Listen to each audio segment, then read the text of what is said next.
Hindi nakaligtas sa kamay ng batas ang isang senior citizen na wanted sa kasong frustrated homicide matapos itong haina ng warrant of arrest ng ating kapulisan sa Apari. Yan ang tinutukan ni Corporal Kelvin Paul Juan. Hindi na nakapalagpa ang isang wanted person na may kasong frustrated homicide sa sinagawang operasyon ng pinagsanib pwersa ng mga operatiba noong Hulyo 24 taong kasalukuyan. Ang suspect ay kinilala bilang si Alias Gardo, 63 taong gulang, mangingisda at residente ng nasabing bayan.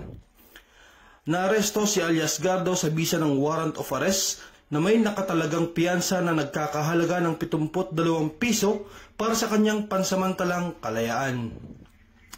Kasalukuyang nasa kusdiya na ngayon ng Apari Police Station ang suspect para sa tamang dokumentasyon bago i-turn over sa korteng kinauukulan. Ang pagkakadikit nito ay resulta ng pinagsanib pwersa ng kapulisan ng Apari Police Station sa pamumuno ni Police Major Ignacio D. Dinulog Jr., Chief of Police, kasama ang 1st Mobile Force Platoon, 2nd Cagayan Provincial Mobile Force Company at 203rd Regional Mobile Force Battalion 2. Patuloy ang pinaigting na kampanya ng PNP Apari laban sa kriminalidad upang mapanatili ang kaayusan, katahimikan at kaligtasan ng bawat mamamayan sa kanilang nasasakupan. Mula dito sa Lambak ng Cagayan, ako po ang inyong Police News Network Correspondent, Police Corporal Kelvin Paul Juan, alagad ng batas, tagataguyod ng Balitang Pulis.